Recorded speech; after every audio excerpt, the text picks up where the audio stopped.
El último tema lo va a dar Mario Vilatobá, jefe de trasplante en nutrición, quien hablará sobre la ruptura de estos paradigmas, especialmente en un problema serio como es el carcinoma hepatocelular y probablemente colangiocarcinoma. Mario, muchas gracias. Muchas gracias, Eduardo. Agradezco tu amable invitación y a la academia permitirnos presentar estas pláticas que creo que son de gran relevancia. A mí me toca hablar en los siguientes minutos sobre el trasplante hepático y cáncer. Y bueno, tenemos que recordar que los primeros trasplantes realizados por el doctor Starzl, como pueden ver en la diapositiva, pues muchos de ellos eran por cáncer. Solo el primero fue por atresia de vías biliares, pero los siguientes fueron por hepatomas, por cáncer de la vía biliar, metastásicos de colon. Y entonces,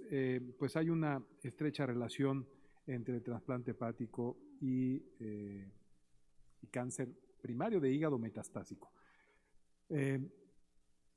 Después de estos primeros intentos y en los 80s, pues se desechó la indicación por malos resultados y fue hasta el 96 con esta publicación de Mazzaferro que podríamos decir que se empezó el considerar pacientes con carcinoma hepatocelular para trasplante con muy buenos resultados y con muy baja recurrencia. Y así lo fuimos llevando, como les mostraré más adelante, con criterios extendidos de estos criterios de Milán del grupo de Mazzaferro, hasta que alrededor del 2016 aparece esta publicación que pues tiene un nombre bastante propositivo de Transplant Oncology o Oncotransplantes, y que habla de las indicaciones por tumores primarios o metastásicos por las que realizamos trasplantes en la actualidad y cuál es este concepto de oncotrasplantes. Y lo podríamos definir como la participación entre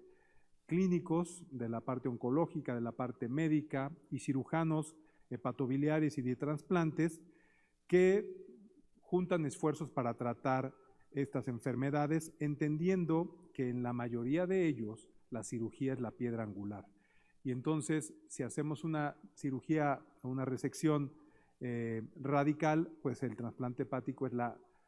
resección más radical que podemos tener al quitar todo el hígado y poner uno nuevo. Y además, bueno, esto tiene que ir acompañado con tratamiento de quimioterapia, con inmunoterapia, como veremos más adelante, igual que una modificación o manejo de la inmunosupresión adecuada. En algunos casos, como en el carcinoma hepatocelular, que se presenta con mucha frecuencia en la cirrosis, pues quitamos además la cirrosis y estos pacientes entran en un escenario de curación. Y en esta publicación proponen que puede tener el concepto de oncotrasplantes, que es algo que tiene que ser de evolución, de explorar nuevas indicaciones, extenderlas y elucidar nuevos mecanismos, tanto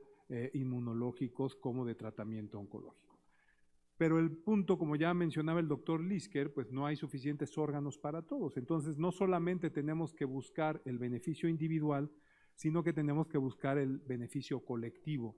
Y esto es importante porque si uno habla con los oncólogos y les dice que una enfermedad metastásica la van a tratar y le va a dar una supervivencia cercana al 40%, 30%, pues eso es muy bueno para ellos, o inclusive si puede llegar a una supervivencia de 2 años en una enfermedad metastásica, pues ellos lo consideran como un éxito. Para nosotros no sería adecuado porque no hay suficientes órganos. Y en esta diapositiva se trata de mostrar,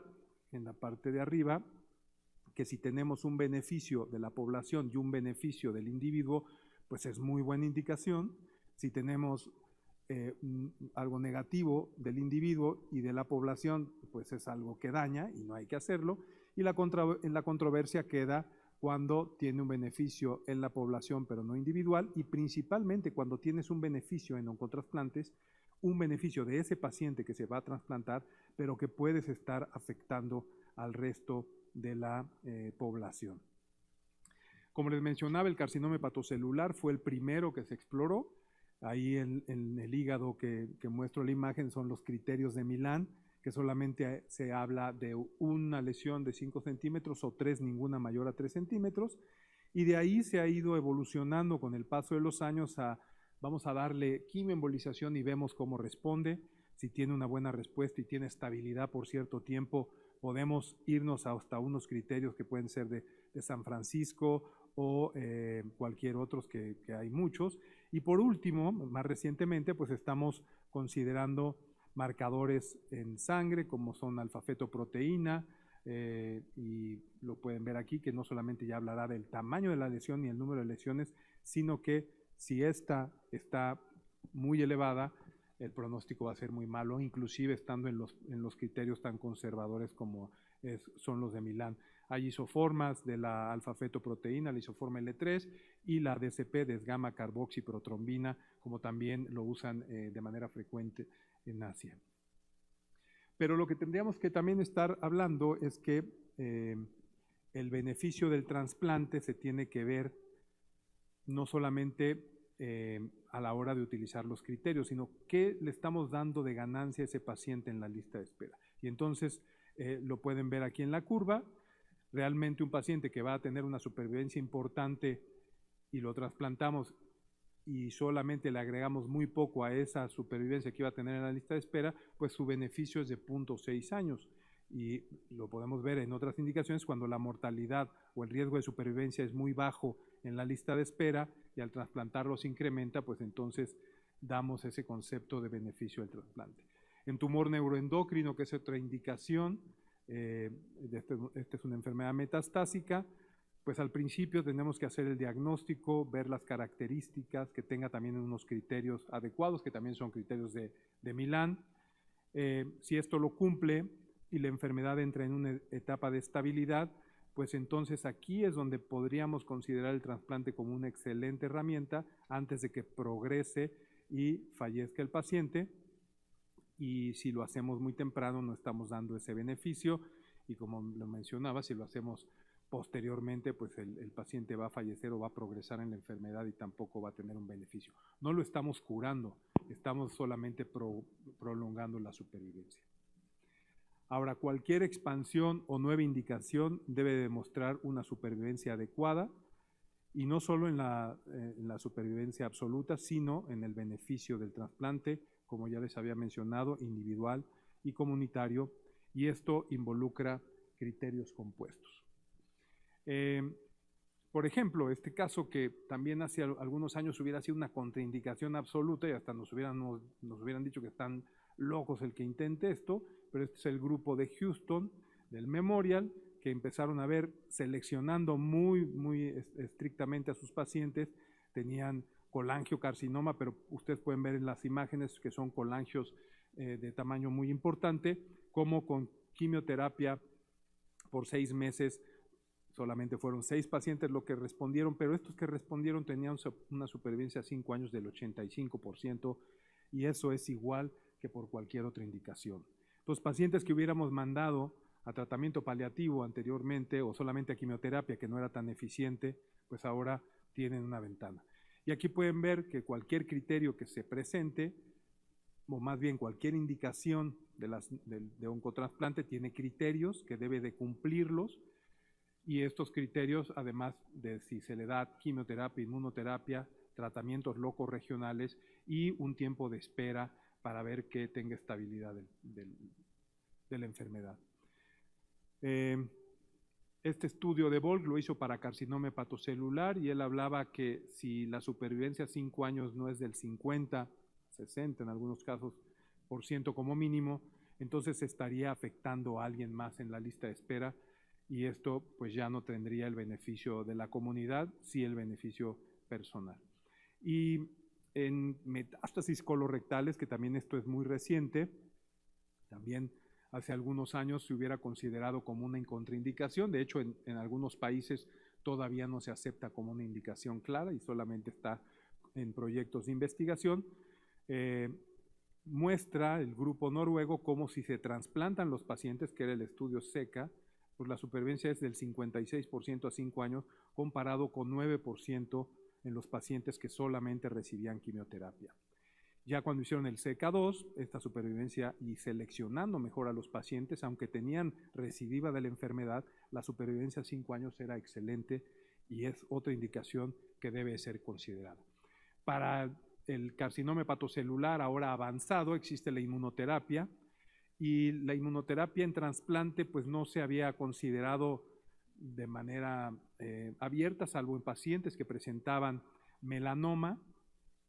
y en algunos reportes habían mostrado rechazo y en algunos rechazo letal en 14 pacientes, por lo cual pues se empezó a estudiar. Se ve que hay que tener un tiempo en el que se lave la inmunoterapia, hay indicaciones también claras, pero la inmunoterapia, les voy a mostrar unas imágenes para que se den cuenta de la capacidad que tiene de revertir el carcinoma hepatocelular en algunas ocasiones, como este paciente que vimos con un tumor pues prácticamente todo el lóbulo derecho y parte del izquierdo. El paciente empezó a recibir tratamiento con atezo-beva, la alfa-fetoproteína disminuyó, tuvo problemas secundarios a la inmunoterapia, se le dio tratamiento, tuvo trombosis venosa profunda, se le dio anticoagulación y después de 13 ciclos la alfa-fetoproteína disminuyó, lo pudimos llevar a cirugía y se pudo resecar. Y esto pues ha abierto la puerta de no solamente atender a estos casos que se pueden llevar a resección, sino también a trasplante, como este paciente que ya tenía una resección parcial del lado derecho, la tumoración está sobre las suprahepáticas y esto, además de tumores, tenía un tumor en el caudado y otro en el segmento 3, pues este paciente empezó a recibir atezo-beva, 30 ciclos, y después de todo este tiempo de observación y 30 ciclos, los oncólogos nos llamaban mañana, tarde y noche que a ver cuándo lo trasplantábamos. Decidimos trasplantarlo después de 6 meses de estabilidad y encontramos en el explante respuesta patológica completa y esta paciente lleva 2 años y medio y está en excelentes condiciones. Estas son las indicaciones por las que hemos realizado alguna indicación de oncotrasplantes en nuestra institución y los resultados que pueden ver, tenemos de algunos pacientes ya a largo plazo, otros tienen no tanto tiempo de seguimiento, pero bueno, creo que es realmente una de las indicaciones que va a cambiar o que sigue cambiando con el paso del tiempo. Claro que tenemos que ser cuidadosos, hay que abrir estas indicaciones raras a proyectos de investigación y de colaboración con otras instituciones para generar bancos de tejido y poder hacer protocolos que detecten con mayor facilidad la recurrencia o que puedan generar estudios donde se realicen modificaciones al manejo de la inmunosupresión y de la quimioterapia. El donador vivo pues es un regalo personal, debe tener menos restricciones, algunos argumentan esto, a pesar de que tengan una sobrevida reducida. Lo que no podemos olvidar es que el donador puede sufrir un problema serio que lo lleve a mortalidad y entonces tenemos que actuar, en mi opinión, con los mismos criterios que con donador fallecido. En Asia se hace con mucha frecuencia y pues tenemos que respetar el doble equipo de donador y receptor. Por último, creo que cada vez existe más evidencia o más publicaciones de genotransplantes, que parece que es el que está ganando la carrera en estas posibles opciones de cómo generar órganos, además de lo que se dona por donador vivo y donador fallecido. En riñón, el genotrasplante ya está a punto de empezar un tratamiento o de proyectos de investigación clínicos, seguramente lo seguirá el hígado. Y si esto genera que entonces no crezcan en los árboles, pero que sí pueda uno acceder a un órgano de algún animal o de alguna forma de generación artificial, pues será también un cambio importante en el paradigma y ya no habrá esta afectación que puede haber a la comunidad. En conclusión, el concepto de oncotrasplantes evoluciona rápidamente con nuevas indicaciones. El manejo multidisciplinario del área oncológica y de la parte médica y quirúrgica del trasplante son las piedras angulares. Ante la limitante del número de órganos es necesario